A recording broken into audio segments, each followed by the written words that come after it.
اسلام میں جو فتنے ہوئے، اسلام میں جو پریشانیاں ہوئیں اور اسلام جو آج ٹکڑوں میں بٹ گیا، اس کا سبب کیا ہے؟ میں وہ بنیادی چیز آپ کو سنا دوں تاکہ بچوں کے کان میں پڑی رہ جائے کہ اسلام میں تفرقے کی بنیاد کہاں سے پڑی اور مسلمان ٹکڑوں میں کہاں سے بٹا۔ دیکھیے، یہ نہ بنی امیہ کے زمانے کی بات ہے، نہ بنی عباس کے زمانے کی بات ہے، نہ رسول کے 40 برس بعد کی بات ہے اور نہ رسول کے 100 برس بعد کی بات ہے۔ رسول کے زمانے میں، ہم میرا ایک ایک جملہ غور سے سنیے گا، رسول کے زمانے میں دو طرح کے لوگ اسلامی محفل میں تھے۔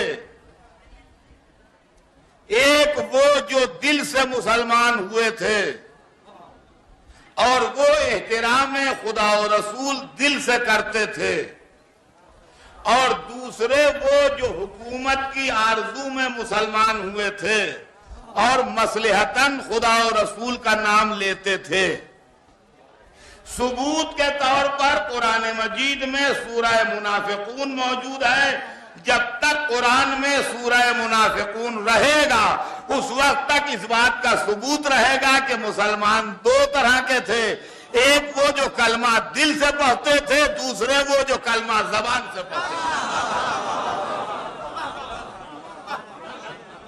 سنیے گا،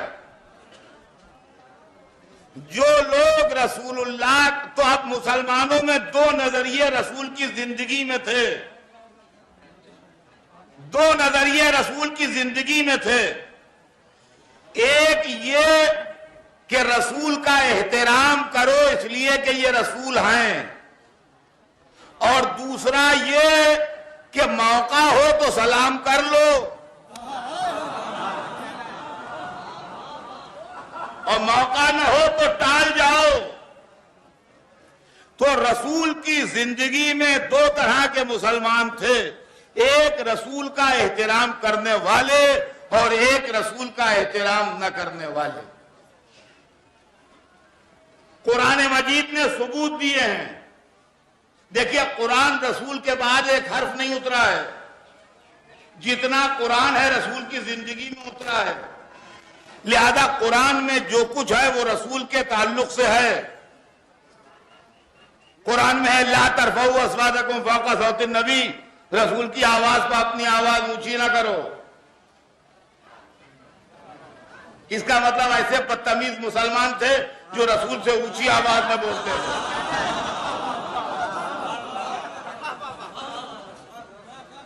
ما ضل صاحبکم وما غوا، تمہارا صاحب نہ گمراہ ہوا ہے نہ بہکی بہکی باتیں کرتا ہے۔ اس کا مطلب ایسے گمراہ تھے جو رسول کو گمراہ کہتے تھے اور ان کی باتوں کو بہکی باتیں کہتے تھے۔ قرآن میں ہے لا تقولوا رائنا، ہر زبان میں لفظیں ایسی ہوتی ہیں جس کے دو معنی ہوتے ہیں، ایک مسخرے پن کے معنی ہوتے ہیں، ایک سیدھے معنی ہوتے ہیں۔ عربی میں رائنا بھی ایسا ہی لفظ ہے۔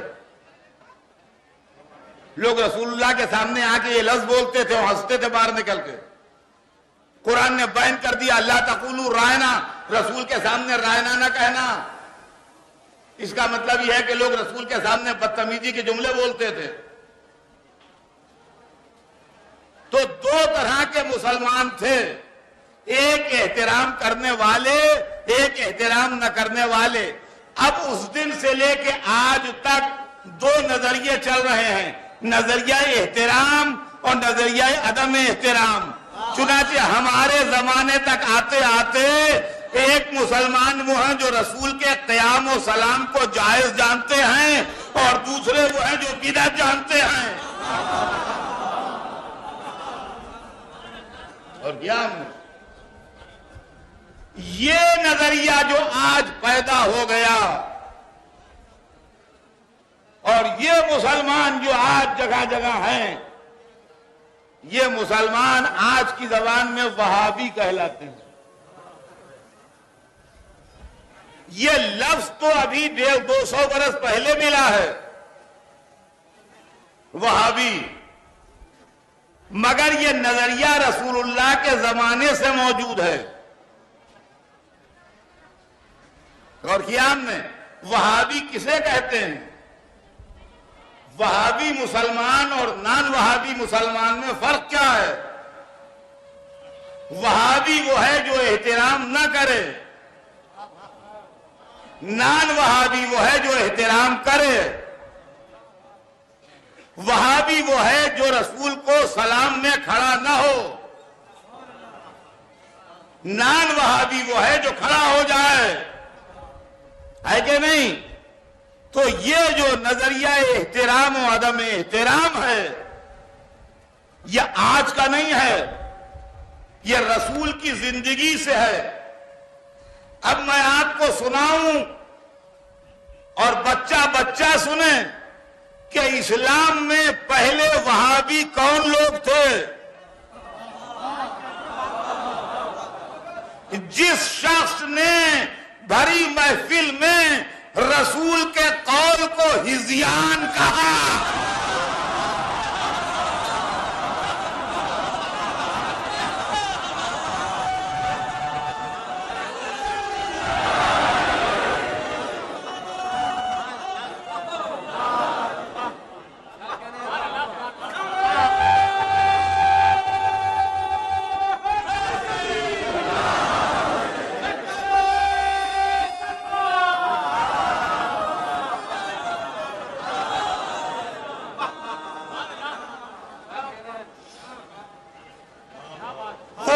اسلام میں پہلا وہابی ہے۔ سنیے، آئیے یہ رسول کی زندگی کی بات، رسول کی رحلت ہوئی، ٹائم دیکھیے گا ذرا، انتقال ہو گیا ہے اور میت دفن نہیں ہوئی ہے، اس کے بیچ کا ٹائم ہے۔ یعنی رسول کا انتقال تو ہو گیا مگر میت ابھی دفن نہیں ہوئی، ان بٹوین یہ دو۔ ایک صاحب مسجد النبی میں کھڑے تقریر کر رہے ہیں کہ جو خدا کی پرستش کرتا ہے سن لے کہ خدا زندہ ہے اور اسے کبھی موت نہیں آئے گی، جو محمد کی پرستش کرتا ہے وہ سن لے کہ محمد مر گئے۔ سوال یہ ہے کہ مسجد میں بڑے بڑے صحابہ موجود ہیں، کون محمد کی پرستش کرتا تھا جو آپ کو یہ کہنا پڑا کہ سن لے کہ محمد مر گئے؟ محمد مر گئے، یہی 1400 برس پہلے جو انہوں نے آواز دی تھی محمد مر گئے، آج تک وہاں بھی یہی کہہ رہے ہیں سلام کیسا محمد مر گئے، قیام کیسا محمد مر گئے۔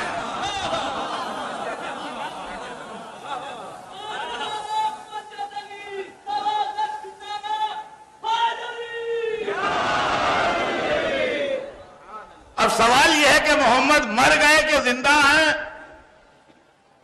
یہ تو اللہ ہی بتائے گا، ہم کیا بتائیں، اس لیے کہ موت زندگی ہمارے اختیار میں تو ہے نہیں۔ محمد مر گئے کہ زندہ ہیں یہ ہم کون بتانے والے، اللہ بتائے گا۔ تو میرے اپنے دروازے پر، میرے دروازے پر، ان کے دروازے پر نہ جائیے، اللہ کے دروازے پر جا کے پوچھئے یا اللہ محمد مر گئے کہ زندہ ہیں؟ وہاں سے 5 بار اعلان ہوتا ہے محمد خدا کے رسول ہیں۔ صلوات بر محمد۔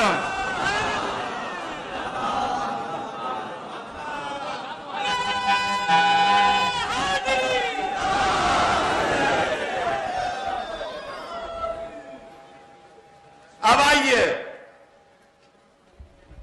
تھوڑے دنوں کے بعد حج کے زمانے میں ایک صاحب کھڑے حجر اسود سے لڑ رہے ہیں، ہم اب پتھر سے لڑ رہے ہیں کھڑے ہوئے، ایسے عقل پر پتھر پڑے کہ آدمی سے آدمی کو لڑتے دیکھا تھا مگر آدمی کو پتھر سے لڑتے نہیں دیکھا تھا۔ یہ حج کے زمانے میں کھڑے پتھر سے لڑ رہے ہیں، حجر اسود سے۔ باتیں بھیڑ بھاڑ ہوتی ہے نا حج میں، تو یہ ڈیمورلائز کرنے کا ایک طریقہ ہے۔ وہاں کھڑے ہوئے ہیں اور کہہ رہے ہیں مجھے معلوم ہے تو ایک پتھر ہے، نہ کسی کو فائدہ پہنچا سکتا ہے نہ نقصان پہنچا سکتا ہے، چونکہ رسول نے تجھے چوما تھا اس لیے چومے لیتا ہوں۔ دیکھا آپ نے وہی وہابی نظریہ، حجر اسود کے سامنے کھڑے ہیں اور لڑ رہے ہیں اس سے کہ مجھے معلوم ہے تو ایک پتھر ہے، نہ کسی کو فائدہ پہنچا سکتا ہے نہ نقصان پہنچا سکتا ہے، چونکہ رسول اللہ نے چوما تھا اس لیے چومے لیتا ہوں۔ یہ سوچ کے لڑ رہے تھے کہ یہ پتھر تو لاوارث ہے، اب پتھر کی کسی سے رشتہ داری تو ہوتی نہیں، لہذا میں کہہ کے چلا جاؤں گا بولے گا کون؟ یہ بھول گئے تھے کہ کوئی مولود کعبہ بھی ہے۔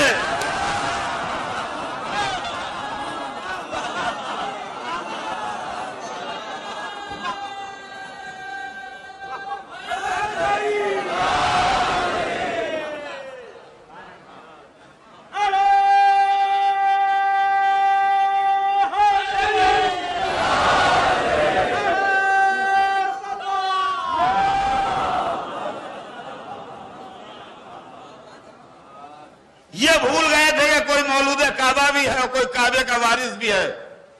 جیسے ہی انہوں نے حجر اسود پر اٹیک کیا ویسے ہی پیچھے سے آواز آئی تو غلط کہتا ہے، کیا تو نے قول رسول نہیں سنا کہ فائدہ بھی پہنچاتا ہے نقصان بھی پہنچاتا ہے؟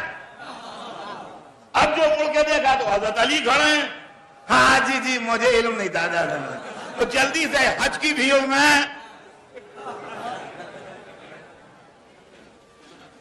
یہاں سے ہوئی میاں وہابیت کی ابتدا۔ سنیے گا یہ ہسٹری ہے، اس وقت اس نظریے کا کوئی نام نہیں تھا۔ ان لوگوں نے رسول کی اولاد کو اس لیے احترام نہیں دیا کہ یہ رسول کو احترام نہیں دیتے تھے۔ جس سے آپ کی دوستی ہوتی ہے اس کے بچے کا آپ خیال رکھتے ہیں، اجنبی کے بچوں کا خیال کوئی نہیں رکھتا۔ جس کا آپ احترام کرتے ہیں اس کی اولاد کا بھی احترام کرتے ہیں، ان کا بھئی ہمارے استاد کے بیٹے ہیں، تو استاد کے بیٹے ہیں اس لیے احترام کرنے کا مطلب یہ ہے کہ استاد کا احترام تھا، اب چونکہ استاد نہیں رہے لہذا استاد کے بیٹے ہیں۔ دوست کے بیٹے ہیں تو دوست کے بیٹے کا مطلب یہ ہے کہ یہ ہمارے دوست تھے، اب وہ دوست نہیں رہے تو یہ ان کے بیٹے ہیں، ان کا خیال کرو۔ جس سے کوئی تعلق نہ ہو اس کے بیٹے سے ہمارا تعلق کیا؟ تو آل رسول کا جو مسئلہ ہے اس کو سمجھ لیجئے۔ آل رسول دنیا میں کسوٹی بن کے ہیں کہ جو محمد کا احترام کرتے ہیں وہی آل کا احترام کریں گے، جن کو محمد سے رشتہ نہیں ہے وہ آل کا کچھ نہیں احترام کریں گے۔ اس نظریے کا کوئی نام نہیں تھا۔ یہ نظریہ قریب 200 برس تک بے نامی کے عالم میں چلا۔ یہ کہانی ہے، اس کو سن لیجئے، پڑی رہے گی کان میں تو فائدہ دے گی۔ تقریباً 220 اور 230 ہجری کے درمیان ایک صاحب پیدا ہوئے، احمد ابن حنبل، جو اسلام کے ایک فرقے کے جو اسکول ہیں فقہ کے 4، حنفی، شافعی، مالکی، حنبلی، اس میں سے ایک اسکول ہے فقہ کے سربراہ بھی ہیں، امام ابن احمد ابن حنبل کہلاتے ہیں۔ احمد ابن حنبل وہابی فکر کے آدمی تھے، چنانچہ حنبلی فقہ جو ہے اس کے اندر وہابیت کے اثرات زیادہ ہیں۔ اور احمد ابن حنبل کے زمانے میں بنی عباس کا جو بادشاہ تھا اس کا نام متوکل تھا۔ یہ وہی بادشاہ تھا جس نے امام حسین کے روضے کا نشان مٹانے کے لیے کوشش کی تھی کہ اس پر ہل چل جائیں یا وہاں نہر جاری ہو جائے۔ وہ خود تو دشمن اہل بیت تھا ہی، مگر احمد ابن حنبل کے اثرات میں بھی تھا، اس لیے بھی یہ کوشش کر رہا تھا۔ تو یہ حنبلی نظریہ کہلایا۔ چنانچہ آج تک سعودی عرب والے جو ہیں وہ حنبلی فقہ کو مانتے ہیں۔ یہ آپ نے ذہن میں رکھیے گا، آپ اگر آپ کے علم میں نہ ہو تو اس کو نوٹ کر لیجئے گا کہ سعودی عرب والے جو ہیں وہ حنبلی فقہ کے قائل ہیں۔ تھوڑے دنوں کے بعد ایک 300 برس 400 برس کے اس واقعے کے بعد ایک شخص پیدا ہوا جس کا نام تھا ابن تیمیہ. اور ابن تیمیہ نے ایک تحریک چلائی کہ اسلام میں بدعتیں بہت رائج ہو گئی ہیں, ہمیں اپنے پرانے اسلاف کی طرف پلٹ کے جانا چاہیے جو ہم سے پہلے تھے رسول اللہ کے زمانے میں. چنانچہ اس کی تحریک کا نام سلفی تحریک رکھا گیا, جو آج تک ہے, اور ہندوستان میں بھی سلفی مسلک کے مدرسے ہیں, جس میں آپ کا دیوبند اور ندوہ جو ہے یہ خاص طور سے سلفی مسلک والوں کے مدرسے ہیں, اور بنارس میں ہیں اور مختلف جگہوں پر ہیں ہندوستان میں. سلفی مدرسے ہیں. یہ سلفی نظریہ چلا نام سے. اس کے 400-500 برس کے بعد ایک شخص پیدا ہوا جس کا نام تھا محمد ابن عبد الوہاب نجدی. اس نے سلفی نظریے کو قبول کر کے اس کا پرچار شروع کیا. اور آل سعود ایک قبیلہ تھا جس نے اس کے ہاتھ پر بیعت کی, اور اس طریقے سے وہ خطرناک جنگجو قبیلہ اور یہ مولوی مل کے وہابیت کا پروپیگنڈا شروع ہوا, اور اس کا نام اب وہابیزم رکھا گیا. یہ وہابیزم جو ہے یہ 1400 برس سے ہے, اور اسلام میں ہر فتنے کی بانی ہے. چنانچہ آج کی دنیا میں جو فتنے ہیں, جتنے ٹیررسٹ ہیں, وہ سب اسی مسلک کے لوگ ہیں. جتنے طالبان ہیں وہ سب اسی مسلک کے لوگ ہیں. جتنے القاعدہ والے ہیں وہ سب اسی مسلک کے لوگ ہیں. غور فرمایا آپ نے, اہل بیت کے چاہنے والوں میں اور اہل بیت کا احترام کرنے والوں میں اور عزاداری کرنے والوں میں نہ کوئی ٹیررسٹ ہے, نہ کوئی طالبان میں ہے, نہ کوئی القاعدہ میں ہے.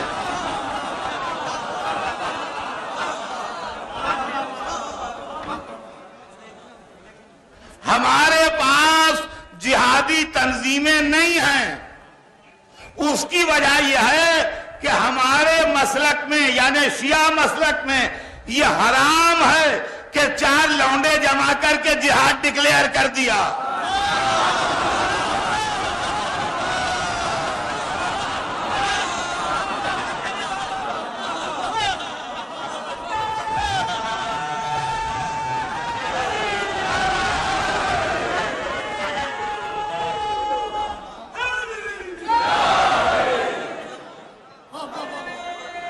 ہمارے مسلک میں جہاد ہے,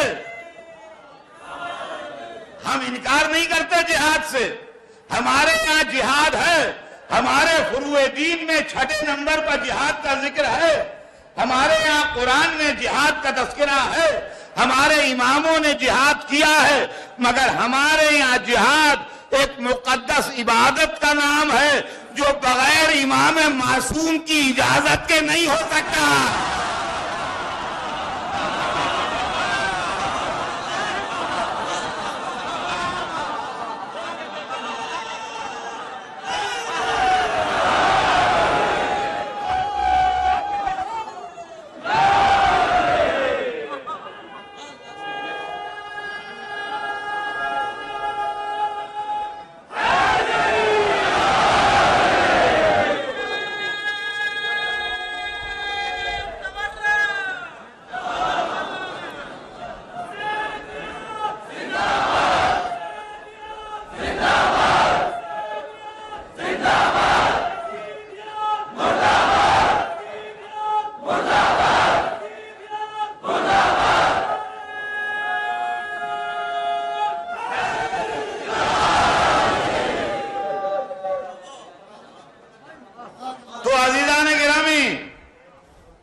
مگر ہمارے یہاں جہاد میں امام معصوم کی اجازت ہے، اور جب امام معصوم اجازت دے گا تو ظاہر معصوم ہے، مرضی خدا کا ترجمہ ہے، وہ مسئلہ الگ ہے۔ لیکن آپ کہہ دیں یہ کہہ دیں اور جہاد ہو جائے، میں نہیں ہوگا۔ جہاد کہتے کسے ہیں؟ جہاد میں آدمی اپنی زندگی اللہ کے سامنے لے جاتا ہے، معبود اسے قبول کر لے، اس کی مرضی ہو وہ قبول کرے، اس کی مرضی نہ ہو نہ قبول کرے۔ تو آدمی کبھی میدان جہاد سے زندہ واپس آ جاتا ہے، کبھی شہید ہو جاتا ہے۔ اور کیا ہم نے؟ یہ ہے جہاد۔ اب آئیے میں ایسی مثال دے دوں کہ جو بچوں کی سمجھ میں آ جائے کہ جہاد میں بھاگنا حرام کیوں ہے۔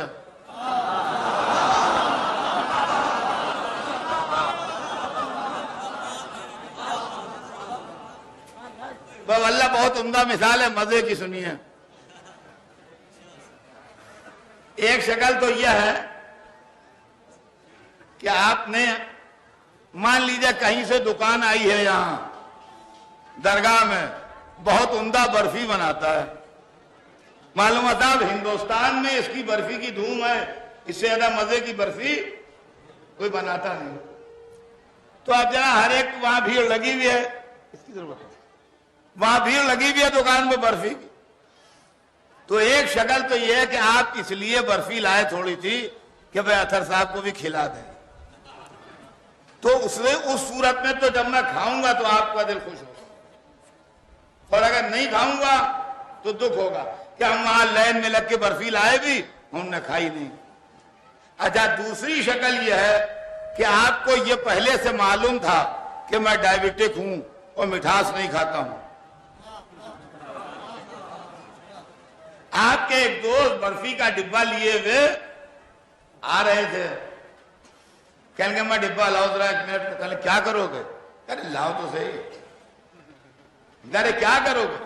کہنے کہ ارے اطہر صاحب کا احسان رکھتے چلیں، وہ ڈائیبٹک ہے مٹھاس کھاتے نہیں ہیں، جا کے ان کو دیں گے کھا لیجئے، وہ ظاہر انکار کریں گے، تمہارا ڈبہ تمہیں واپس کر دیں گے۔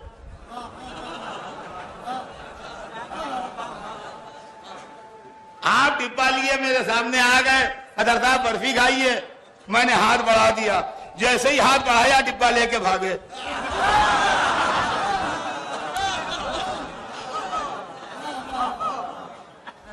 تو بھیا آپ بتائیے کیسا منظر ہے کہ پہلے تو کہا برفی کھائیے بہت عمدہ ہے، اور جیسے ہی میں نے ہاتھ بڑھایا جلدی ڈبہ بند کر کے بھاگے چلے جا رہے ہیں۔ بھائی یہی ہے کہ اللہ کے سامنے کہا معبود ہماری جان قبول کر لے، اور جیسے ہی ادھر سے آیا ہوا کہ اچھا قبول، بھاگے چلے جا رہے ہیں۔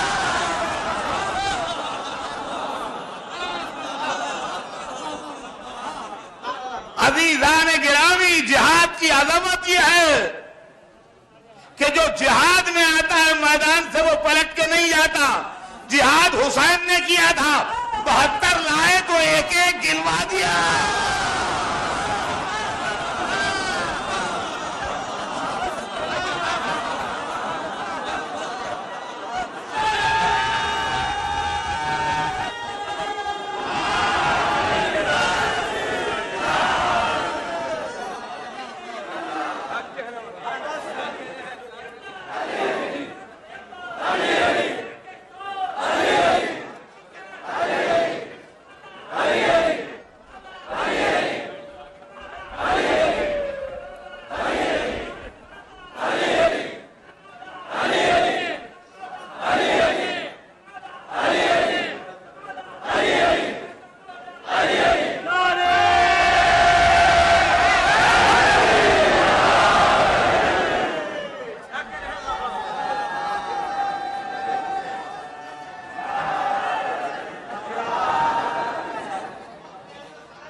جہاد کی تعریف مولا علی نے بتائی۔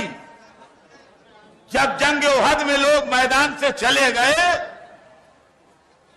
تو تھوڑے دنوں بعد جب حالات نارمل ہوئے اور پھر مسجد میں سب جمع ہوئے تو رسول نے ان لوگوں سے نہیں پوچھا جو چلے گئے تھے کہ تم کیوں چلے گئے، جو نہیں گیا تھا اس سے پوچھا کہ یا علی سب گئے تم کیوں نہیں گئے؟ تو علی نے جواب دیا سب کو معلوم ہے کہ یا رسول اللہ کیا ایمان کے بعد کفر اختیار کرتا؟ اور رسول خاموش رہے۔ اس کا مطلب رسول نے علی کا جواب قبول کیا، تو اس کا مطلب میدان جنگ سے بھاگنا، میدان جہاد سے، جنگ کی بات نہیں، میدان جہاد سے بھاگنا کفر ہے۔ عجیب و غریب مسئلہ ہے میرے دوستو، ذرا آپ اس کو غور کیجئے گا کہ لوگ ہمیں کافر کہتے ہیں،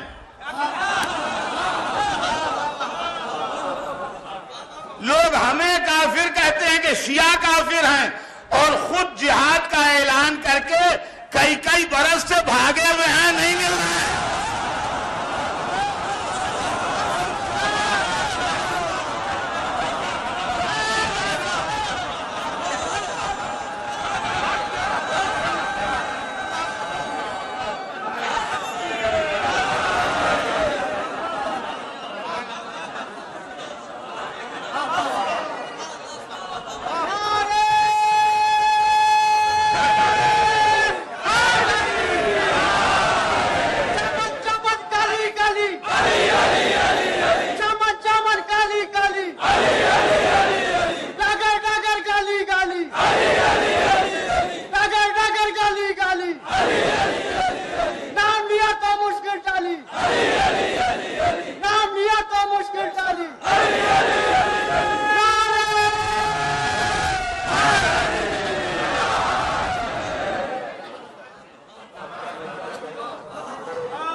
عزیزان گرامی، ذرا اس مسئلے کو غور سے سنیے گا جو میں آپ کی خدمت میں عرض کر رہا ہوں۔ عالم اسلام میں یہ مسلک، وہابی مسلک جس کا نام ہے، یہ 1400 برس سے فتنہ ہے، جس نے مسلمانوں کو بدنام کیا ہے۔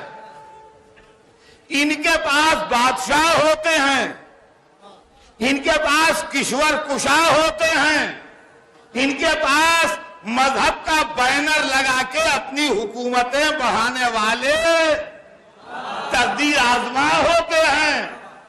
نتیجہ یہ ہے کہ جب یہ اسلام کے چہرے بنا بنا کے دنیا کے سامنے بنام اسلام اپنی حرکتیں کرتے ہیں تو اسلام بدنام ہوتا ہے۔ آج جو دنیا میں مسلمان بدنام ہے اس کا ریزن یہ ہے کہ لوگ اسلام کے نام پر سمجھتے ہیں اسلام یعنی محمود غزنوی، اسلام یعنی صلاح الدین ایوبی، اسلام یعنی بابر۔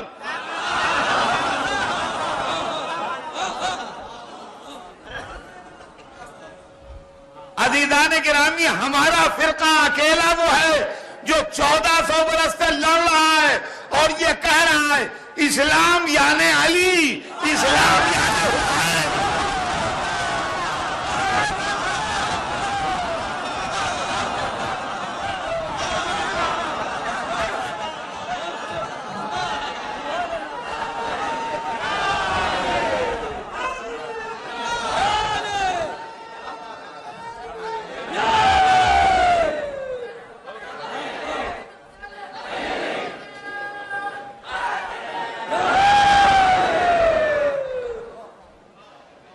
نہ محمود غزنوی ہمارا ہیرو ہے، نہ صلاح الدین ایوبی ہمارا ہیرو ہے، نہ اورنگزیب عالمگیر ہمارا ہیرو ہے۔ ہمارے یہاں کردار و سیرت جو ہے وہ عصمت کی بنیاد پر ہے، امامت کی بنیاد پر ہے۔ ہم ملوکیت و سلطنت کے دھوکوں میں نہیں آتے۔ عزیزان گرامی، آپ سوچئے جو میں کہہ رہا ہوں۔ ایک آدمی غزنی سے چلتا ہے، غزنی افغانستان میں ہے، غزنی ایک شہر ہے افغانستان میں۔ ایک آدمی غزنی سے چلتا ہے، گجرات آتا ہے، سومناتھ ہے گجرات میں، سومناتھ ہے گجرات میں، غزنی سے چلتا ہے افغانستان سے اور گجرات آتا ہے اور مندر توڑتا ہے، اور تاریخ لکھتی ہے حضرت محمود غازی بتشکن، حضرت محمود غازی بتشکن کہتا یہ ہے کہ ہم بت توڑنے گئے تھے۔ ہمارا ایک سوال ہے، اس مجمع میں ایک سے ایک پڑھے لکھے لوگ جمع ہوں گے. آپ کسی جغرافیہ داں سے غزنی سے سومنات تک کا میپ بنوائیے.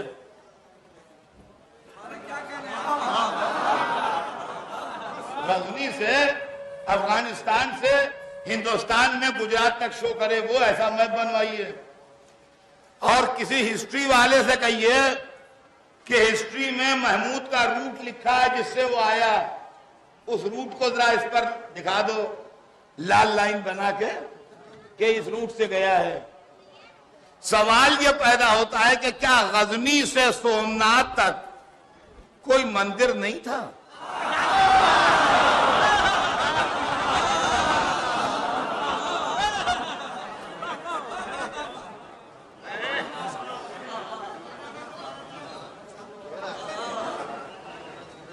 غزنی سے سومنات تک, افغانستان سے ہندوستان کے گجرات تک بیچ میں کوئی مندر نہیں تھا. تو اگر بت توڑنا ہوتے تو بھائی لائن سے توڑتے ہوئے چلو.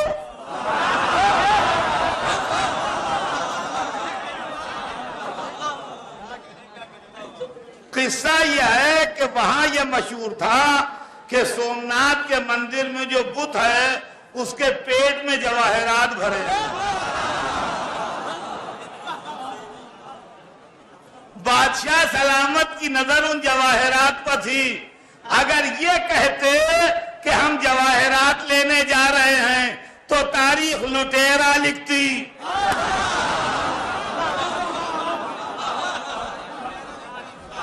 اگر یہ کہہ کے جاتے کہ ہم جواہرات لینے جا رہے ہیں تو تاریخ لٹیرا لکھتی.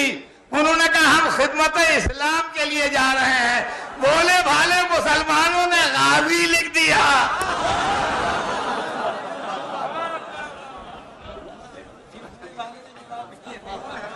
اور کیا آپ نے, اس طرح اسلام بدنام ہوتا ہے. اس کو سمجھ لیجئے گا اچھی طرح. اسلام اس طرح بدنام ہوتا ہے کہ اب حضرت محمود غازی بت شکن, یہ محمود کو غازی بت شکن وہی کہتے ہیں جو نہ علی کے جہادوں کا اقرار کرتے ہیں نہ کعبے کی بت شکنی کے قائل.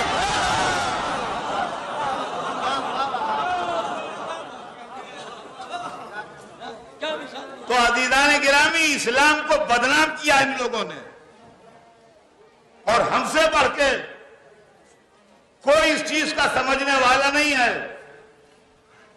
اس لیے کہ آج نہ صحیح لیکن کل کی تاریخ کے اندر صرف شیعہ کا نام بچے گا جس نے دہشت گردی کا مقابلہ کیا ہے. آج دنیا کے سپر پاورز کھڑے ہیں دہشت گردی سے لڑنے کے لیے, لیکن آج سے 1400 برس پہلے مولا علی وہ تھے جنہوں نے دہشت گردی کا مقابلہ کیا ہے.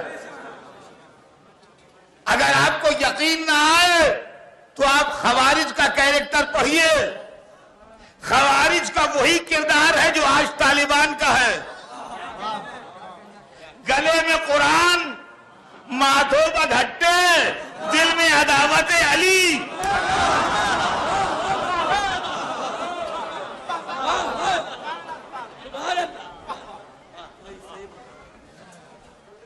ہر وقت اللہ اللہ اللہ, اور بے گناہوں کو مار رہے ہیں, گاؤں میں آگ لگا رہے ہیں, بچوں کو قتل کر رہے ہیں, عورتوں کو قتل کر رہے ہیں. اللہ کے لیے ہم سب کر رہے ہیں.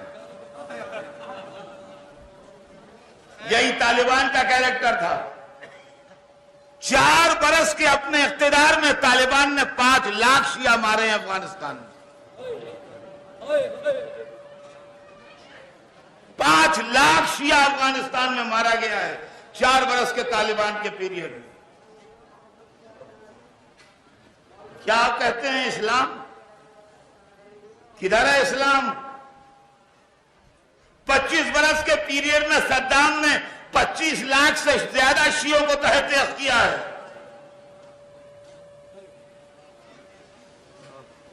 قبریں نکل رہی ہیں جس میں 450 500 500 300 میتیں. سب شیعہ بچوں عورتوں مردوں کی میتیں ہیں. اور عزیزان گرامی یہ وہ ہیں جو اپنے علاوہ ہر ایک کو کافر سمجھتے ہیں. آئیے میں آپ کو کل کی خبر سناؤں. کل جمعہ تھا. جمعے کی نماز کے بعد نام نہاد ہمارے پڑوسی اسلامی ملک میں اسلام آباد میں شیعوں کی مسجد میں فائرنگ کر کے 70 شیعوں کو مار ڈالا ہے.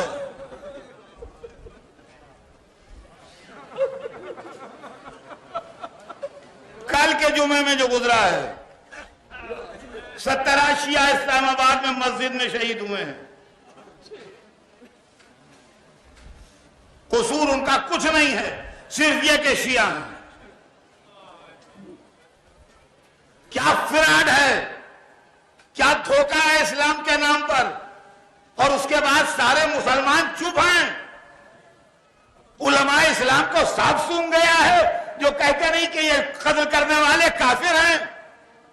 ہم اگر علم اٹھا لیں تو کافر ہیں، وہ مسلمانوں کو مار ڈالیں تو مومن ہیں.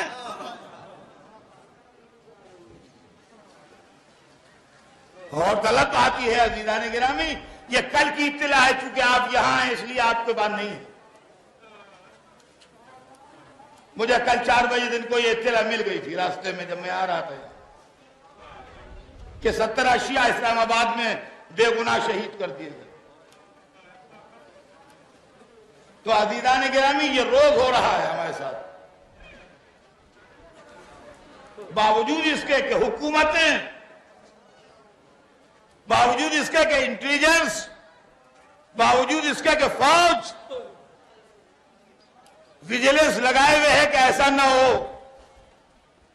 لیکن اس کے بعد بھی وہ حملہ کرنے سے چوکتے نہیں. ایک طرف وہ حملہ کرنے سے چوکتے نہیں اور دوسری طرف ہمارے بھولے بھالے لوگ اتحاد بین المسلمین کی دہائی دینے سے باز نہیں آتے.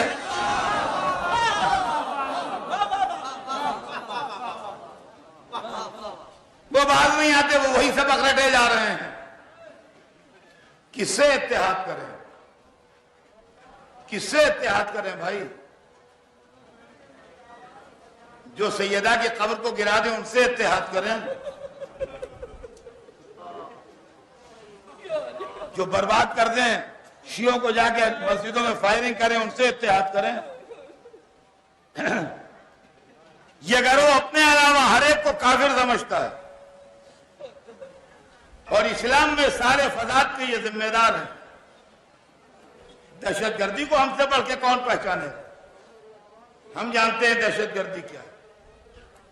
ہمارے مولا علی نے دہشت گردوں کا مقابلہ کیا ہے اور ہمارے ہی مولا علی پہلے شہید ہیں جو ایک ٹیررسٹ کے ہاتھوں شہید ہوئے ہیں. ارے آپ سنیے تو صحیح، سب آپ کو معلوم ہے. میں کوئی نئی بات بتانے نہیں آیا ہوں، خالی متوجہ کرنے آیا ہوں. مولا کائنات علی ابن ابی طالب کو عالم نماز میں مسجد کوفہ میں عبد الرحمن نامے ایک دہشت گرد نے نماز پڑھتے میں شہید کیا. دہشت گرد نہیں تھا تو کیا تھا؟ ٹیررسٹ نہیں تھا تو کیا تھا؟ تو دنیا آج ٹیررزم کا شکار ہوئی ہے. ہم 1400 برس سے ٹیررزم کا شکار ہیں اور یہ بھی سن لیے دنیا کہ ہمارا محرم جو ہے یہ دہشت گردی کے خلاف پروٹیسٹ ہے.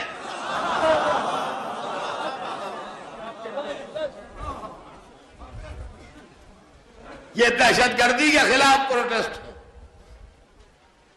یہ وہابی مسلک جو ہے اس کے 4 پلر ہیں. بس سنیے چلتے چلتے بچوں کے کان میں بات پڑی رہے. یہ وہابی مسلک جو ہے اس کے 4 پلر ہیں. یہ 4 ستونوں پر کوئی عمارت ٹھہری ہوتی ہے، تخت کے 4 پائے ہوتے ہیں. ویسے ایک پلر کا نام ہے عدم احترام، کسی کا احترام نہ کرو. ایک دوسرے پلر کا نام ہے عدم توسل، کسی کو وسیلہ نہ بناؤ. تیسرے پلر کا نام ہے عدم شفاعت، یعنی شفاعت کا قائل نہ ہو. چوتھے پلر کا نام ہے عدم آثار. تین چیزیں تو سب کی سمجھ میں آ گئیں، مگر ذرا سا یہ چوتھی چیز کو میں ایکسپلین کر دوں کہ عدم آثار کیا ہے. آثار عربی زبان میں کہتے ہیں ان نشانوں کو جو ریت پر قافلے کے چلنے سے بنتے ہیں، جن کو دیکھ کے دوسرے قافلے راستے پر چلتے ہیں. یہ لفظ بنا تھا اس لفظ معنوں کے لیے، لیکن بعد میں وہ چیزیں جن کو دیکھ کے کسی کی یاد تازہ ہو ان کو آثار کہا جانے لگا. جیسے ہم کہیں کہ آپ دلی جائیے تو مغل شہنشاہوں کے آثار دکھائی دیں گے.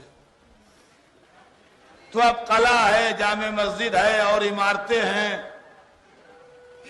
تو ان کو دیکھ کے مغل بادشاہوں کی یاد آتی ہے. آپ لکھنؤ آئیے تو آپ کو شیعہ نوابوں کے آثار دکھائی دیں گے کہ انہوں نے کیسے کربلا میں امام باڑے بنوائے.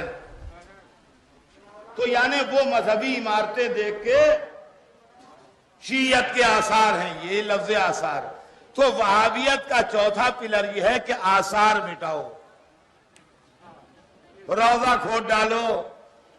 کوئی گھر یہاں رسول اللہ پیدا ہوئے ان کا جلدی کھودو، اسے حرام ہے. یہ درخت جو لگایا یہ پہلے یہاں پر رسول اللہ نے لگایا تھا، جب سے حال لگا ہوا ہے آج تک وہی درخت کی نسل سے یہ درخت ہے، ان کا جلدی کاٹو اسے، حرام. یہ چار چیزیں ہیں ان کے یہاں: عدم احترام، عدم توسل، عدم شفاعت اور عدم آثار. اب آئیے دو جملے سن لیجئے، بات تمام ہو. عدم احترام کہ احترام نہ کرو. میاں بس اللہ،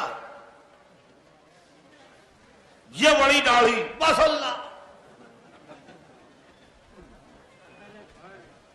خبیث صورت، منڈی بھی مونچھے، بڑی بھی داڑھی، بس اللہ.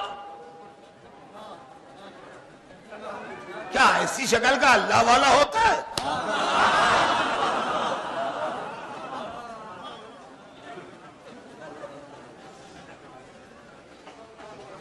بس اللہ. یہ اللہ کی محبت میں اللہ نہیں ہے، یہ اہل بیت کی عداوت میں اللہ.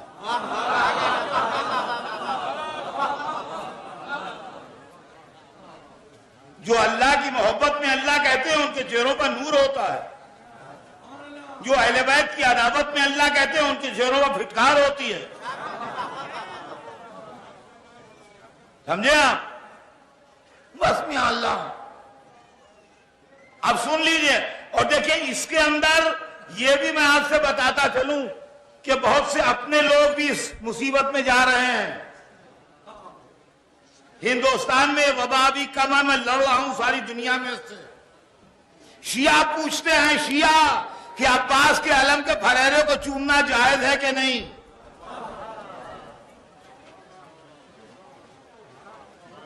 شیعہ کہتے ہیں کہ تازیوں کو بوسہ دینا حلال ہے کہ حرام. آپ کو خبر نہیں ہے، آپ ہندوستان میں رہتے ہیں، باہر بڑی آفت مچی ہوئی ہے.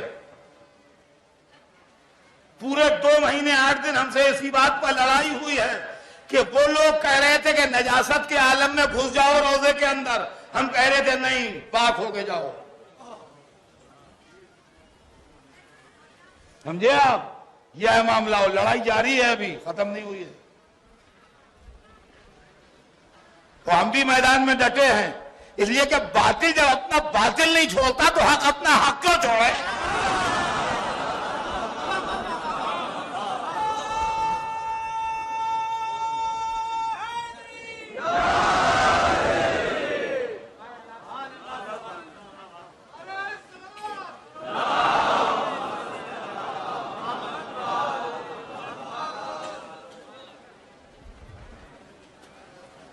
صرف انہی جھگڑوں کے اوپر.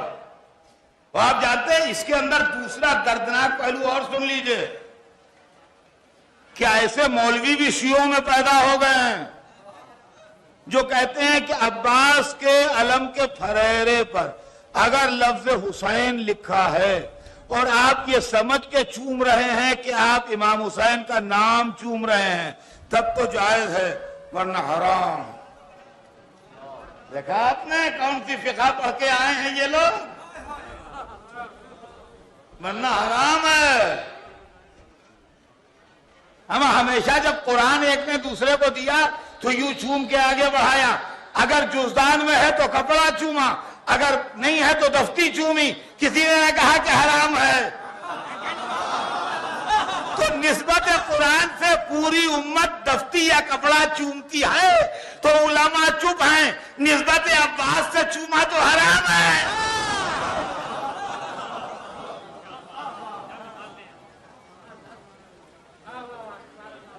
تو یہ حالات آج کل پیدا ہیں. ان حالات کا ہمارا مقابلہ ہے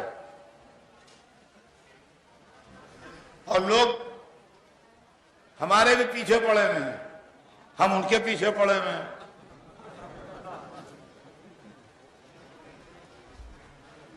ہم ان کے پیچھے پڑے ہوئے ہیں. وہ اس بات پر بضد ہیں کہ نجاست کے عالم میں علم تعزیہ چھوا جا سکتا ہے. ہم اس بات پر بضد ہیں کہ اس سے توہین شاعر حسینی ہوتی ہے لہذا یہ حرام ہے.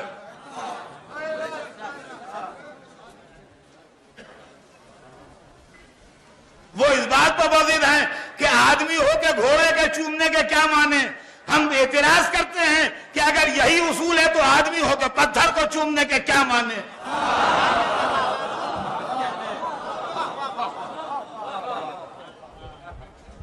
ارے آپ کو معلوم نہیں ساری دنیا میں ہنگامہ مچا ہوا ہے. ایک گروہ صاحب ذوالجناح کی جان کا دشمن ہے, اس سے بھی ہماری لڑائی ہے. ایک گروہ نظر نیاز کا دشمن ہے, اس سے بھی ہماری لڑائی ہے. ایک گروہ اس بات پر ضد کر رہا ہے کہ علم تعزیوں کو نجس لوگ ضرور چھوئیں, ان سے بھی ہماری لڑائی ہے. ایک گروہ اس بات کے اوپر اختلاف کر رہا ہے کہ اتنے پیسے خرچ ہوتے ہیں یہ غریبوں کو دے دیے جائیں, ان سے بھی ہماری لڑائی ہے. تو ہماری لڑائی تو سب سے ہے. خیر ہماری آپ کی دوستی رہے. ایسی لڑائیاں تو ہوتی رہتی ہیں لیکن یہ کہ تفریح ہوتی ہے اور کیا ہے. تو عزیزان گرامی اب فلسفہ سن لیں بچے. یہ تو سب بحث تھی کہ وہ احترام جو خدا کے مقابلے میں مانگا جائے وہ حرام ہے. سنیے گا, وہ احترام جو خدا کے مقابلے میں مانگا جائے وہ حرام ہے. وہ احترام جو خدا کی وجہ سے ہو یا واجب ہے یا مستحب ہے, یا واجب ہے یا مستحب ہے. اب سنیے, کعبہ اللہ کا گھر ہے, اس کا نام ہے بیت اللہ. کعبہ اللہ نہیں ہے مگر اس کا احترام واجب ہے. رمضان مبارک اللہ کا مہینہ ہے, اس کا نام ہے شہر اللہ, اس کا احترام فرض ہے. قرآن اللہ کی کتاب ہے, اس کا نام ہے کتاب اللہ, اس کا احترام واجب ہے. حجر اسود, صفا و مروہ, قربانی کا جانور, منا و مشر, ان سب کا ایک اجتماعی نام ہے شاعر اللہ, اللہ کی نشانیاں, ان کا احترام فرض ہے. معلومات جو شے اللہ کی وجہ سے محترم ہے اس کا احترام واجب ہے. جو شے اللہ کے مقابلے میں لائی جائے اس کا احترام حرام ہے. کعبہ اس لیے محترم کہ بیت اللہ, قرآن اس لیے محترم کہ کتاب اللہ, رمضان اس لیے محترم کہ شہر اللہ, حجر اسود و صفا و مروہ اس لیے محترم کہ شاعر اللہ. یہی دلیل میری ہے، محمد اس لیے محترم کے رسول اللہ، علی اس لیے محترم کے ولی اللہ۔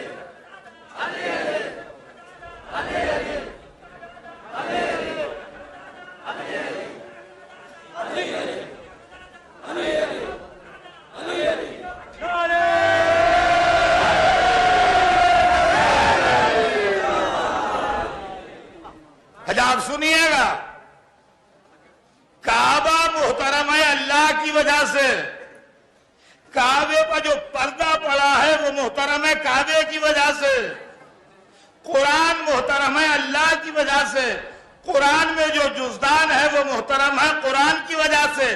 یہی عزاداری کا فلسفہ ہے۔ عباس محترم ہے اللہ کی وجہ سے، علم محترم ہے عباس کی وجہ سے۔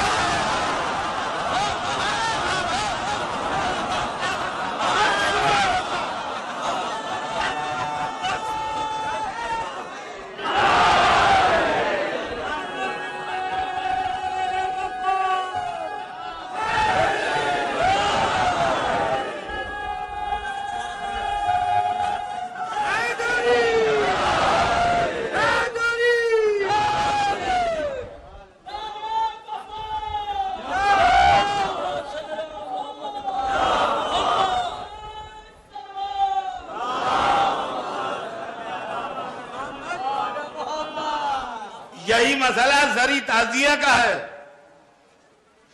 حسین محترم ہے اللہ کی وجہ سے، زری تعزیہ محترم ہے حسین کی وجہ سے۔ فرمایا میں یہ سلسلہ احترام ہے۔ تو عزیزان گرامی، ایک چیز ہے احترام، اور ہم کو احترام کا حکم دیا ہے قرآن نے، وہی آیت جو میں نے پڑھی ہے، وَمَن يُعَظِّمْ شَعَائِرَ اللَّهِ، جو اللہ کی نشانیوں کا احترام کرے۔ اب آئیے، دوسرا فلسفہ ان کا ہے عدم توسل۔ کوئی وسیلے کی ضرورت نہیں بھائی، اللہ کے ہوتے یا علی کیسا، اللہ کے ہوتے یا حسین کیسا، اللہ کے ہوتے علی کون، اللہ کے ہوتے رسول کون، اللہ کے ہوتے حسین کون۔ تو عزیزان گرامی پر دو جملے سنیے، بات آگے بڑھے، کہ اگر قیامت کے دن ہم اس جرم میں پکڑ گئے، بھائی جو وہ کہہ رہے تھے وہی ٹھیک نکلا، اور مشیت ہم ہی سے برہم ہو گئی کہ لے جاؤ اس کو جہنم میں، بدماش، ہمارے ہوتے علی کو پکارتا تھا، ہمارے ہوتے محمد کو پکارتا تھا، ڈال کو جہنم میں اس کو، مشرک ہے۔ تو میاں ہوگا تو وہی جو وہ کہیں گے، اس کے خلاف تو ہوگا نہیں، مگر بھیا ایک جملہ کہے بغیر ہم جہنم میں بھی نہ جائیں گے کہ معبود پہلی غلطی تجھ سے ہوئی، ہم سے نہیں ہوئی۔ اگر ایسے ہی وسیلے کا دشمن تھا تو دین ڈائریکٹ بھیجا ہوگا، پیغمبروں کے وسیلے سے نہ بھیجنا۔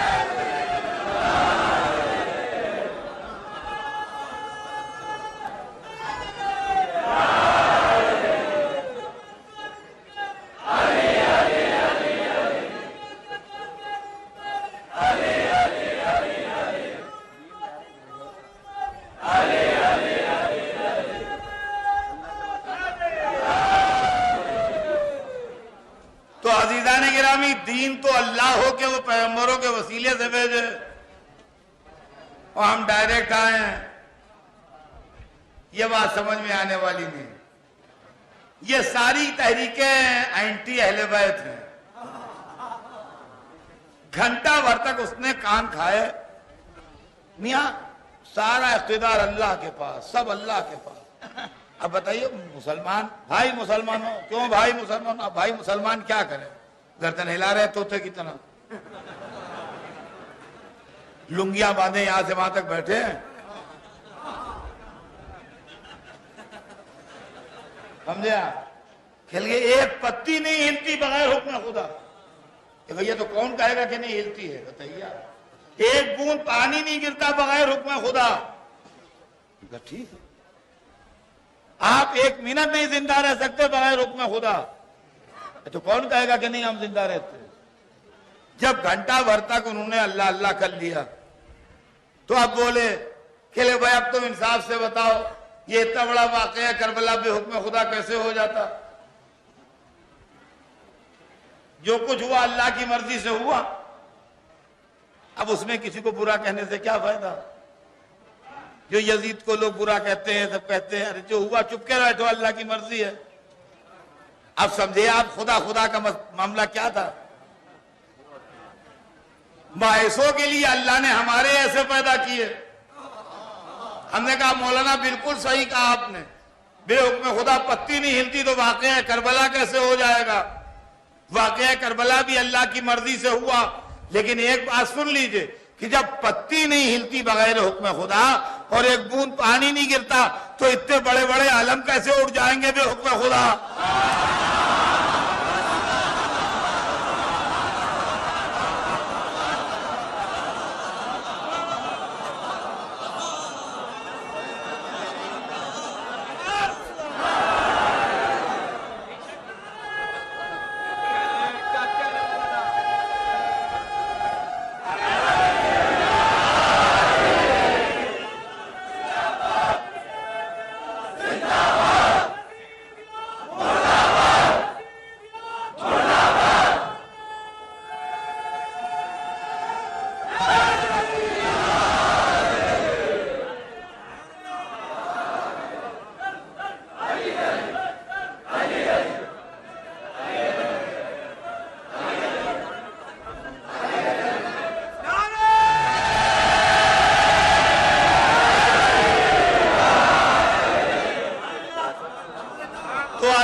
مسئلہ یہ ہے کہ حکم خدا اور عدم احترام اور عدم توسل یہ اینٹی اہل بیت مشن ہے.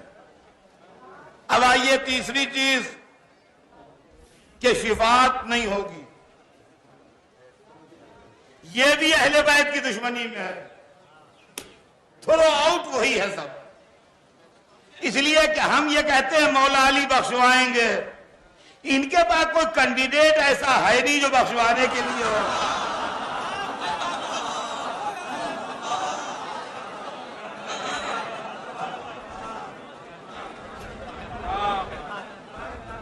بھائی یہاں یہ ہے کہ مولا علی بخشوائیں گے، جناب سیدہ بخشوائیں گی، امام حسن امام حسین مولا عباس یہ شفاعت کریں گے. وہاں اس ٹائپ کا کوئی نہیں. زیادہ آپ یہ سوچتے ہیں بھیا یہ تو اپنی شفاعت کے حوالے سے لوگوں کو کھینچ لیں گے، لہذا انکار کر دو کہ شفاعت ہوگی. اچھا آپ اس کے اندر ایک دیکھیے جو مصیبتیں آ رہی وہ بھی میں سنا دوں. اب مان لیجئے کہ یہ محرم کی مجلسوں کی بات نہیں ہے. ہماری کیا 30-40ویں کی مجلسیں ہوتی ہیں. 30-40ویں کی مجلسوں میں عام طور سے یہ پڑھا جاتا ہے کہ بھئی مومن تھے یا مومنہ تھیں انشاءاللہ جنت ملے گی. جناب اگر کوئی خاتون مر گئی تو ان کا کنیز جناب سیدہ تھیں، معصوم عالم بخشوائیں گی. اگر کوئی مومن مر گیا تو کہا غلام حضرت علی تھا انشاءاللہ مولا علی بخشوائیں گے. یہ 30-40ویں مجلسوں میں ذاکر پڑھتے ہیں کہ نہیں پڑھتے ہیں؟ آپ نے بھی سنا ہوگا. اب صاحب ہمارے یہاں ایک طبقہ مولویوں میں پیدا ہو گیا تو کہتا ہے ارے صاحب وہ اطہر صاحب کو بلا لیجئے وہ جنت میں پہنچا دیں گے. اے بھیا ایک شیعہ مومن عزادار محب اہل بیت مر گیا، اب آپ ہی بتائیے کہاں پہنچائیں.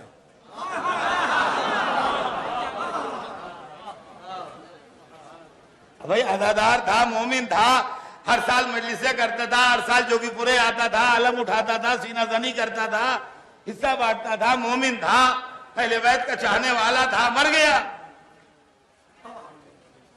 تو اب کہاں پہنچا ہے بتا دیں؟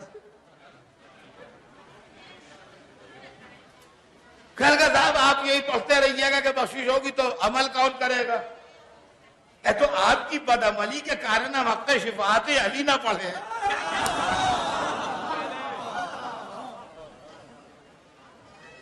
یہ تو کوئی بات نہ ہوئی۔ اب یہ بھی دو جملوں میں بچے سن لیں کہ دیکھیے دو چیزیں ہیں، ایک کا نام ہے عقیدہ، ایک کا نام ہے عمل۔ عقیدے کے مجرم کی شفاعت نہیں ہے، عمل کے مجرم کی شفاعت ہے۔ عقیدے اور عمل میں فرق یہ ہے کہ جو آپ کی ماؤں نے، دادیوں نے، نانیوں نے، اللہ ان پر رحمت نازل کرے، آپ کو بچپن میں اصول دین کے نام سے یاد کرایا ہے، وہ عقیدہ ہے، اور جو فروع دین کے نام سے یاد کرایا ہے وہ عمل ہے۔ اور کیا آپ نے تو اصول دین کے نام سے چیزیں یاد ہیں وہی دل میں بیٹھ جائیں تو عقیدہ ہیں، جو فروع دین کے نام سے چیزیں یاد کرائی گئی ہیں وہی ہمارے کردار کا جز بن جائیں تو عمل ہیں۔ دونوں میں فرق ہے۔ عقیدہ ادھر سے آتا ہے، ہم قبول کرتے ہیں، عمل ادھر سے جاتا ہے، وہ قبول کرتا ہے۔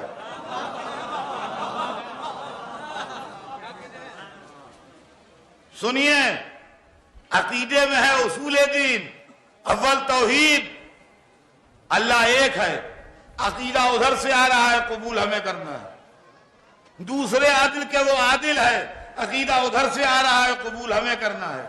تیسرے نبوت، چوتھے امامت، پانچویں قیامت، سب ہمیں کو قبول کرنا ہے، آیا ادھر سے ہے۔ جی،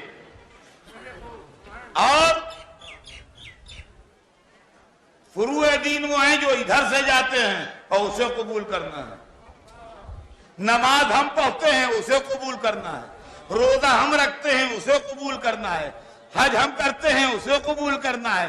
زکوٰۃ و خمس ہم دیتے ہیں، اسے قبول کرنا ہے۔ جہاد کو ہم نکلتے ہیں، اسے قبول کرنا ہے۔ عقیدہ وہ ہے جو ادھر سے آئے اور ہم قبول کریں، عمل وہ ہے جو ادھر سے جائے اور وہ قبول کرے۔ اب خالی ایک بات رہ جاتی ہے، وہ سن لیجئے کہ یہ محبت اہل بیت کاہے میں ہے، عقیدے میں کہ عمل میں؟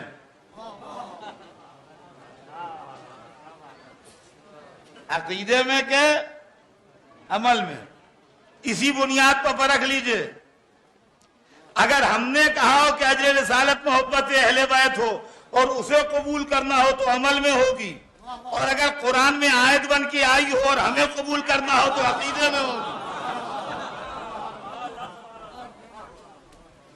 بس ایک مشورہ بچوں کو دے دوں اور بات آگے بڑھ جائے۔ دیکھیے، ایسی بات کبھی نہ کیجیے جس پر لوگ ہنسیں۔ جوگی پورے کی درگاہ سے کچھ بسیں جا رہی تھیں بگرے کی درگاہ، 10-12 بسیں تھیں جو جوگی پورے کی درگاہ سے بگرے کی درگاہ جا رہی تھیں۔ تو اب اس کے اندر جو لوگ بیٹھے ہوئے تھے ان میں بچے بھی تھے ہر ایک میں۔ تو اگر چھوٹے چھوٹے بچے اس بات پر بحث کرنے لگے، دیکھیں آگے کون نکلتی ہے، پہلے کون پہنچتی ہے، 8 برس کے، 10 برس کے، 9 برس کے بچے، تو کوئی حرج نہیں ہے، اس عمر میں اس طرح کی باتیں ہوتی ہیں۔ لیکن یہ نہیں کہ 35-35 برس کے جوان لڑنے لگیں یا 70-70 برس کے بڈھے لڑنے لگیں، نہیں، 10 برس، 8 برس، 9 برس، 7 برس کے بچے یہ بحث کرنے لگے، دیکھیں آگے کون نکلتا ہے، دیکھیں پہلے کون پہنچتا ہے۔ تو ٹھیک ہے، لیکن اگر ایک بس بگرے کی درگاہ سے جوگی پورے کی درگاہ آ رہی ہو اور ایک جوگی پورے کی درگاہ سے بگرے کی درگاہ جا رہی ہو، اور یہاں حال میں بڈھے بڈھے لڑ رہے ہیں، جناب آگے کون نکلتی ہے دیکھیے۔ ہمارا اس میں آگے پیچھے کیا سوال ہے بھائی؟ ایک بگرے سے جوگی پورے آ رہی ہے، ایک جوگی پورے سے بگرے جا رہی ہے، اس میں آگے پیچھے کیا سوال ہے؟ روٹھی الگ ہے۔ یہ اکثر و بیشتر جو ہماری مجلسوں میں جھگڑا ہوتا ہے، جناب نماز افضل ہے کہ محبت اہل بیت؟ ہمارا یہ جھگڑا خدا کے لیے نہ کرو، ایک ادھر سے ادھر آ رہی ہے، ایک ادھر سے ادھر جا رہی ہے۔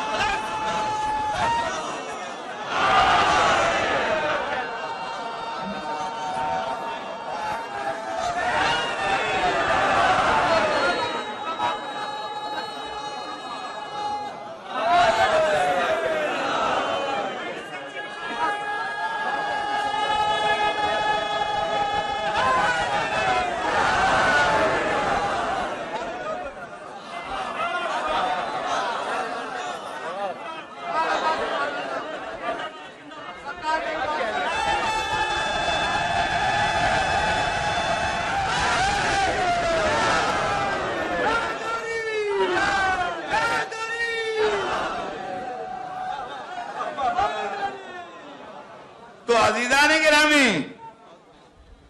یہ بحث بیکار کی ہے۔ ہم کسی عقیدے کے مجرم کے لیے یہ نہیں کہتے کہ علی بخشوائیں گے یا رسول بخشوائیں گے یا امام بخشوائیں گے۔ ہم مغفرت کی بات عمل کے مجرموں کے لیے کرتے ہیں، اور وہ دنیا میں عمل کی کمزوریوں کا علاج مرنے کے بعد بھی ہوتا ہے، عقیدے کی کمزوری کا علاج نہیں ہوتا۔ عقیدے کی کمزوری کا علاج نہیں ہوتا، عمل کی کمزوری کا علاج ہوتا ہے۔ بات یوں سمجھ لیجئے کہ آدمی کو زندگی کے لیے دو چیزوں کی ضرورت بہت ہے، خوشی اور مسرت والی زندگی کے لیے۔ ایک تو یہ کہ آپ کی تندرستی اچھی ہو، بیمار آدمی کی زندگی روتے کٹتی ہے، اور دوسرے یہ کہ آپ کے پاس اتنا پیسہ ضرور ہو جتنا آپ کی برادری، آپ کے خاندان، آپ کے محلے والے، آپ کے ملنے جلنے والوں کے پاس ہے، تاکہ آپ بھی انہی کے جیسی زندگی گزار سکیں۔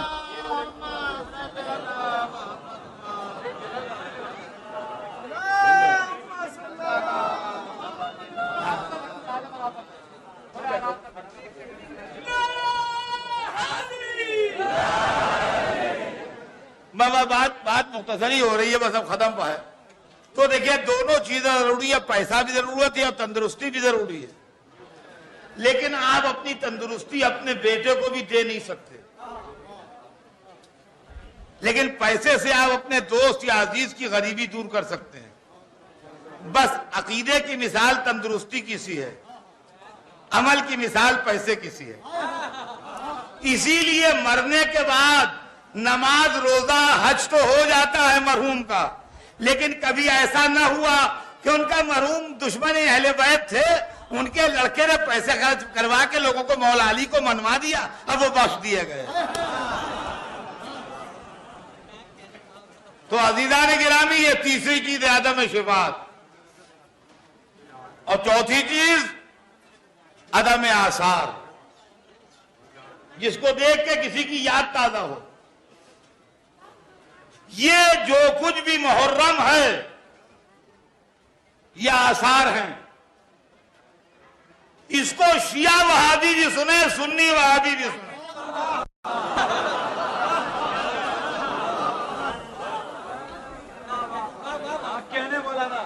سمجھے آپ؟ دونوں سنیں۔ علم کو دیکھ کے وفائے عباس کی یاد تازہ ہوتی ہے، زری و تعزیے کو دیکھ کے شہادت حسین کی یاد تازہ ہوتی ہے، نذر نیاز کو دیکھ کے 3 دن کی بھوک کی یاد تازہ ہوتی ہے، سبیل کو دیکھ کے 3 دن کی پیاس کی یاد تازہ ہوتی ہے۔ زنجیریں جو لگتی ہیں یہ یادگار ہے پشت سید سجاد کی.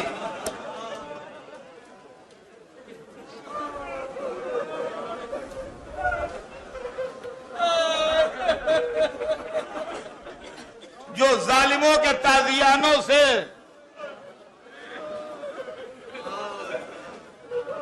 لہو لہو تھی.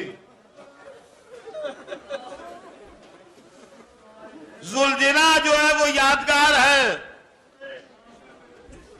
اس ذوالجنا کی جس پہ حسین بیٹھ کے خیمے سے رخصت ہوئے. گہوارہ یاد ہے 6 مہینے کے علی اصغر کی.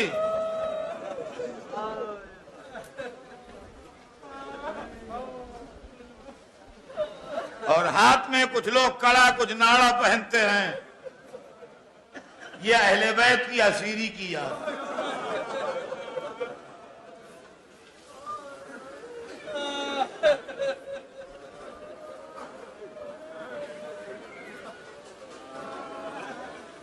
ہمارے ہاتھ میں جو یہ ناڑا ہے یہ کسی دوسرے مذہب کے انفلوئنس میں نہیں ہے. یہ دیکھ کے ہمیں یاد آتی ہے کہ زینب کے ہاتھوں پہ رسیاں تھیں.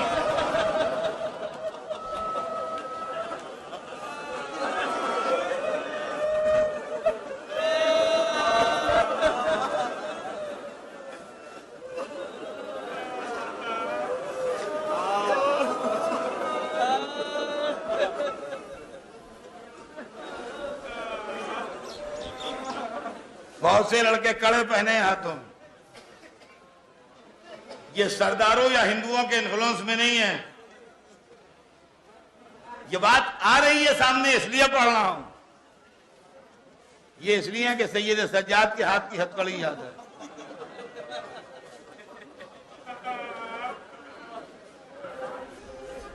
رہ گیا جاہلوں کا یہ کہنا کہ یہ ہندو کلچر کے اثر میں ہے. تو جواب میرا بڑا بھیانک ہوگا اگر آپ جھیل سکیں.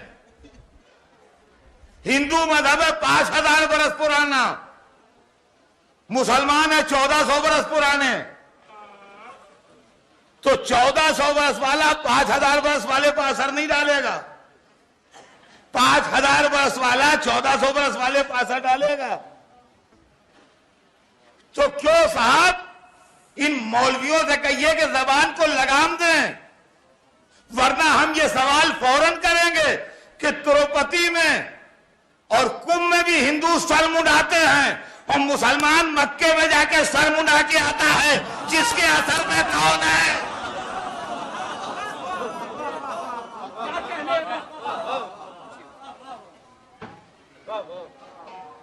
یہ کیا بات ہوئی؟ یہ کون سی بات ہے کہ جو آپ فوراً ڈیمورلائز کر رہے ہیں عزاداروں کو؟ یا تو آپ شریعت سے لا کے دکھائیے کہ یہ حرام ہے فقہی بنیادوں پر, اور نہیں تو محض یہ کہہ کے ڈیمورلائز کرنا کہ یہ سکھوں کا اثر ہے, یہ ہندوؤں کا اثر ہے. ہمارے سامنے آن کی آنکھوں میں آنکھیں ڈال کے بات کیجئے. ارے آج شیعہ لوگ یہ پڑھ رہے ہیں مولوی کہ عزاداری جو ہے وہ کلچر ہے, ریچولز ہیں, یہ رسم و رواج ہیں. یہ ہندوستان کی عزاداری اور ہے, ایران کی اور ہے, عراق کی اور ہے, افریقہ کی اور ہے. ہندوستان کے الگ الگ اسٹیٹ ہیں, ان کی عزاداری میں فرق ہے. دکن کی عزاداری اور ہے, یو پی کی اور ہے, مہاراشٹر کی اور ہے. ہماری آنکھوں میں آنکھیں ڈال کے بات کیجئے. کیوں صاحب؟ آپ مصر میں جا کے دیکھیے مسجدوں کا ڈیزائن اور ہے, ایران میں جا کے دیکھیے مسجد کا ڈیزائن اور ہے, ہندوستان میں آن کے دیکھیے مسجدوں کا ڈیزائن اور ہے, فار ایسٹ میں جا کے دیکھیے مسجدوں کا ڈیزائن اور ہے, ترکی میں جا کے دیکھیے مسجدوں کا ڈیزائن اور ہے. مسجد مذہب ہے کہ کلچر؟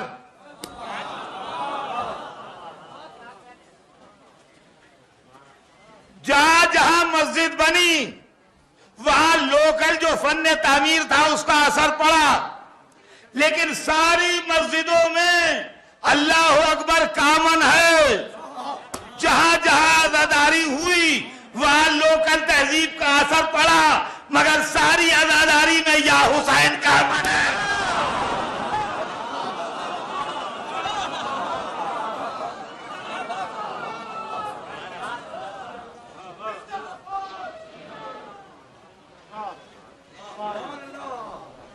یہ میں آپ کو آگاہ کر رہا ہوں، یہ میں آپ کو خبردار کیے دے رہا ہوں کہ ایسے سوالات آ رہے ہیں سامنے، تو ان سے ہوشیار رہیے گا۔ آثار اسلام میں ہیں اور آثار کی مخالفت نہیں ہے۔ قرآن میں لفظ تابوت سکینہ ہے، ایک ایسا صندوق تھا جس میں تبرکات انبیاء تھے۔ اگر اسلام آثار کا دشمن ہوتا تو تبرکات انبیاء کے ضائع کرنے کا حکم ہوتا، بچا کے رکھنے کا نہ ہوتا۔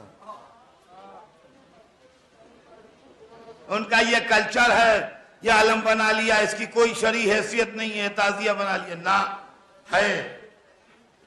نقل بنانے کی شرعی حیثیت ہے۔ جب رسول اللہ مکے سے مدینے تشریف لائے تو اللہ نے وحی فرمائی کہ حبیب، ہم جانتے ہیں تمہارے دل کی حالت، تمہیں وطن چھوڑنے کا غم نہیں ہے، ہمارا گھر چھوڑنے کا غم ہے، لہذا تم مسجد بناؤ، نقل کعبہ، ثواب ہم دیں گے۔ معلومہ اسلام نے سب سے پہلے نقل بنانے کی اجازت دی، اور پتہ یہ لگا کہ اگر کوئی شے دنیا میں ایک ہو، ہر جگہ پہنچ نہ سکے، ہر ایک اس تک جا نہ سکے، تو اس کی نقل بنائی جاتی ہے۔ کعبہ ایک ہے، جہاں جہاں مسلمان گئے وہاں نقل کعبہ مسجد بنائی۔ روضہ حسین بھی ایک ہے، جہاں جہاں شیعہ گئے نقل روضہ حسین کربلا بنائی۔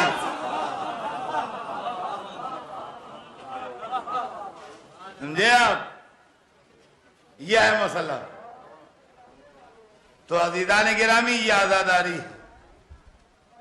ہماری جانیں نثار ہو جائیں، یہ پورے یہاں سے وہاں تک آثار ہیں جو بکھرے ہوئے ہیں۔ ہم قربان ہو جائیں ان 3 دن کے بھوکوں پیاسوں پر۔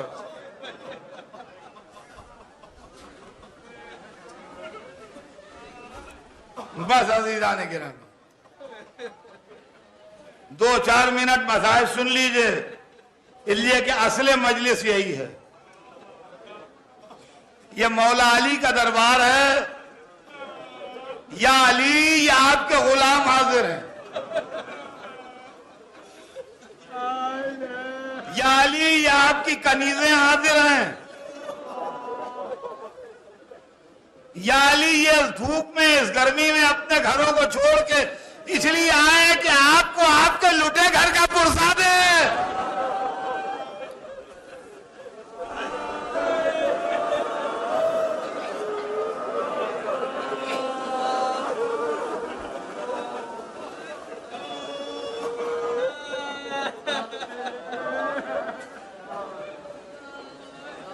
یا علی،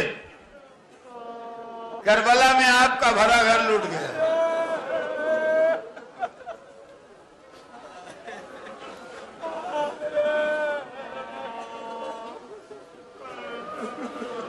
کربلا میں آپ کا بھرا گھر لوٹ گیا۔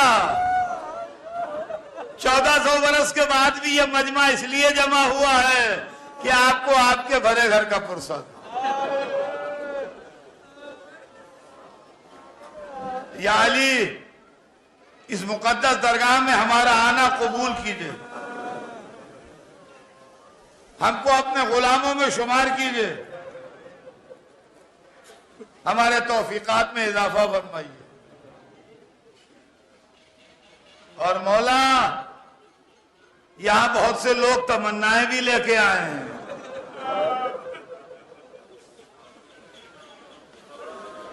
آپ کے در سے تکمیل تمنا ہوتی ہے۔ بس میرے بھائیوں، میری بہنوں، بہت دیر آپ نے بڑی توجہ سے مجلس سن لی، میں بے حد ممنون ہوں۔ وقت بھی تمام ہے، بات بھی تمام ہے۔ صبح سے شام تک عشرے کے دن حسین کا بھرا گھر قربان ہوتا تھا۔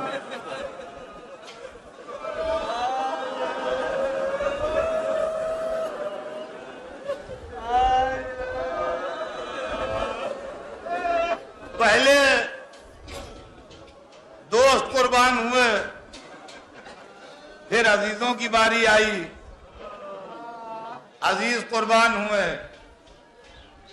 پھر دل کے ٹکڑوں کی باری آئی، یہاں تک کہ ایک وقت وہ بھی آیا جب تصویر حسن قاسم کو حسین نے گلے لگا کے رخصت کیا اور بہت روئے۔ پھر تاریخ میں وہ منظر بھی دیکھا کہ عباس کو لڑنے کی اجازت تو نہ ملی، مگر پانی کے لیے جانے کی اجازت ملی۔ خدا کی قسم، اگر سچا تصور ہو جائے تو دل ٹکڑے ہو جائے۔ میں جو کچھ تاریخ میں پڑھتا ہوں، ایک دفعہ آنکھیں بند کر کے تصور کی آنکھوں سے دیکھتا بھی ہوں۔ عباس کو بچے گھیرے کھڑے ہیں، عباس اپنے بلند قامت گھوڑے پر سوار ہیں، سکینہ دولتی بھی خیمے کے اندر سے آ رہی ہیں ایک مشکینہ لیے ہوئے۔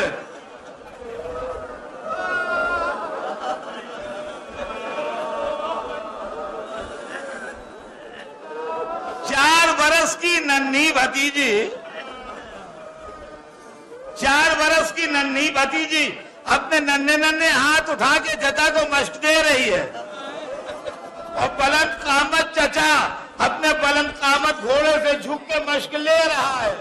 بس یہ عباس و سکینہ کی آخری ملاقات ہے۔ اس کے بعد نہ عباس نے سکینہ کو دیکھا، نہ سکینہ نے عباس کو دیکھا۔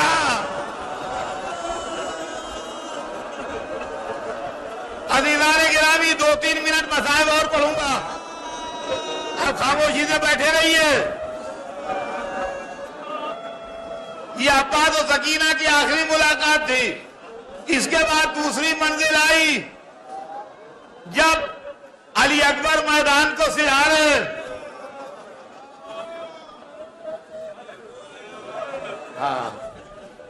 اور اس کے بعد پھر آخری منزل تھی جب در خیمہ سے حسین علی اصغر کو لے کے جا رہے تھے۔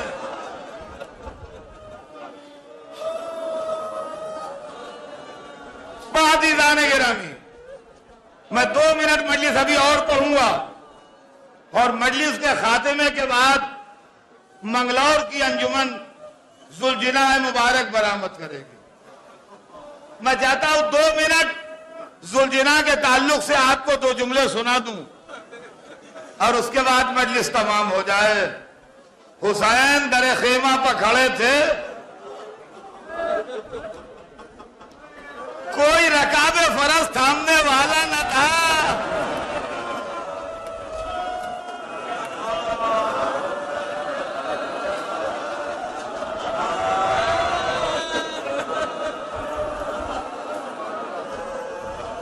مرزا دبیر علی اللہ مقامہ نے فرمایا ہے کہ حسین جب کہ چلے بعد دوپہر رنگ کو، نہ تھا کوئی کہ جو تھامے رکاب توسن کو۔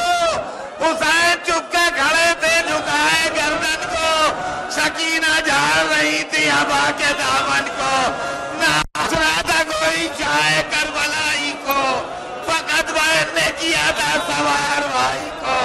دروازے پر ذوالجناح آیا، زینب نے بھائی کو سوار کیا۔ واہ حسینہ، واہ مظلومہ۔